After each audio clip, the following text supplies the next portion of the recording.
दोस्तों नमस्कार। मैं राजेश्वर योगी। आज हम लोग देश में आए हुए कोरोना के कहर को झेल रहे हैं, लड़ रहे हैं उससे और उससे निजात पाने का प्रयास कर रहे हैं। लेकिन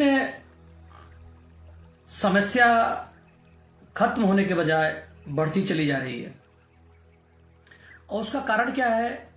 दिक्कत क्या हो रही है कि जब कोई आके हमें बताता है कि फला आदमी मर गया, उसके यहां ऑक्सीजन नहीं मिला, हॉस्पिटल में तो जगह ही नहीं है, और वो जो बता रहे हैं वो सही है, लेकिन कभी कभी हमारे दिमाग में कुछ बातें ऐसी बैठ जाती हैं जिससे निकलना हमारे लिए बहुत मुश्किल होता है। आपके घर में जो टीवी है, उस टीवी के खबर में आप अपने आप को ना ढालें। आप याद रखना कि जो सांप होता है ना, कोबरा जैसे भारत के अंदर बहुत सारे सर्प पाए जाते हैं, सांप पाए जाते हैं,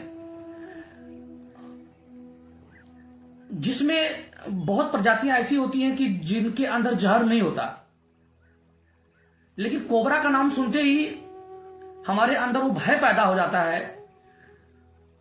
जो डसता, अगर डस लिया तो समझ लीजिए ये हमें विश्वास है कि हमें बचना मुश्किल है, अगर हमें तत्काल में इलाज नहीं मिला तो।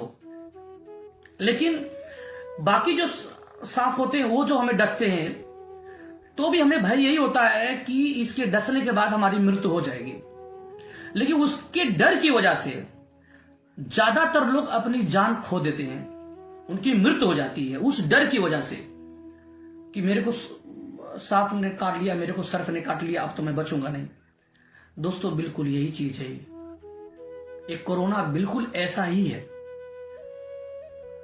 45 या 40 प्लस 40 साल के ऊपर के लोगों के अंदर आप ज्यादा बीमारियों का होने का आभास हम करते हैं और ज्यादा बीमारियां शुरू हो जाती हैं। इसीलिए बोला गया है कि 40 के बाद के जो लोग हैं ज्यादातर अपनी जान गंवा रहे हैं, और गंवा इसलिए रहे हैं कि जब उनके दिमाग में वो टीवी पे देखते हैं कि इतने लोग मर गए, बच नहीं रहे हैं, कोई ऑक्सीजन नहीं है, हॉस्पिटल में जगह नहीं है, दोस्तों वही डर जो है उस आदमी की जान, ज्यादातर हमारे देश में नहीं, जितने भी लोग हैं सबके साथ ऐसी घटनाएं हो रही हैं। उसका डर, जब टीवी पे आपको ये परोसा जाता है कि आप मरने वाले हैं, आप जी नहीं सकते, आपके पास कोई ऑप्शन नहीं है, तो आप क्या करेंगे? जब आप इस चीज को सोचेंगे तो यहां से सोचेंगे तो सीधे ये जब इधर पहुंचेगा हार्ट के ऊपर, तो आपका ब्लड प्रेशर बढ़ेगा। ब्लड प्रेशर बढ़ते ही आपकी हार्ट बीट बढ़ जाएगी।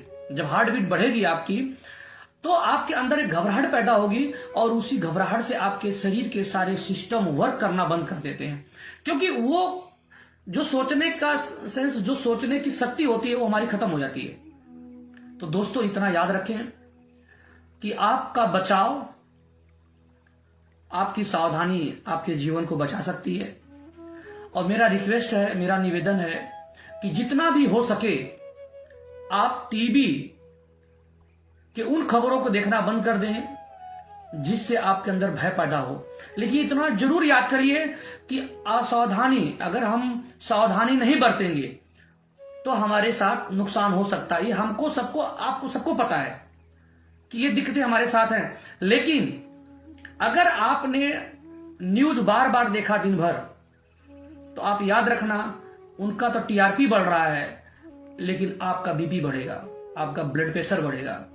और आप अकेले नहीं, आपकी वजह से आपके जितने दोस्त, मित्र, रिश्तेदार हैं, वो सब भयभीत होंगे, और हो सकता है वो हार्ट के मरीज हो, ब्लड प्रेशर के मरीज हो, शुगर के मरीज हो, डिप्रेशन के मरीज हो, सर्वाइकल हो सकता है, साइटिका हो सकता है, पैरालिसिस की दिक्कतें उनको वो जूझ रहे हों। बहुत सारी दिक्कतें जो है वो उससे अगर जूझ रहे हैं तो वो अपनी जान गंवा देंगे। ये आप याद रखना कि आप बच सकते हैं, आप बच सकते हैं। सिर्फ आप प्रयास करिए कि उन लोगों से दूर रहिए उन खबरों से दूर रहिए जो आपको भयभीत कर रही हैं। मैं ये नहीं कहता आपको कि आप बिल्कुल लापरवाह हो जाइए। आप लापरवाह नहीं हो सकते, क्योंकि ये समय लापरवाह का नहीं है, ये समय बचाव का है, हिम्मत का है और लोगों के साथ मिलके इससे लड़ने का समय है। तो दोस्तों, हो सके तो खबर जितना हो सके आप टीवी पर कम देखें, लेकिन इतना ये दिमाग में बिठा लीजिएगा कि हमें बचना है इससे। प्राणायाम जरूर करिए। प्राणायाम अनुलोम विलोम, भस्त्रिका, कपालभाति और भ्रामरी, उद्गीत प्राणायाम, ये 5 प्राणायाम आपके लिए जरूरी है। सूर्य नमस्कार भी आप जोड़ सकते हैं। और मैं फिर प्रयास करूंगा आपसे मिलने के लिए। धन्यवाद। और न्यूज चैनल देखना बंद करिए प्लीज। आप नहीं देखेंगे देश दुनिया खबर तो आप जी लेंगे, ऐसा है, लेकिन अगर आप देखेंगे तो आप मरेंगे, ये याद रखिएगा। प्रणाम, नमस्ते सबको, और अपना ध्यान रखें, मास्क लगाते रहें, अपने हाथ को सैनिटाइज करते रहें और दूरी बना के रखें। इससे हमें लड़ना है और जरूर लड़ना है, लेकिन डरना नहीं है, लड़ना है। और जितना हो सके आप अपना बचाव करिए। धन्यवाद। आप लोग जुड़े। मैं राजेश्वर योगी आप सभी के स्वास्थ्य की कामना करता हूं परमात्मा से। धन्यवाद।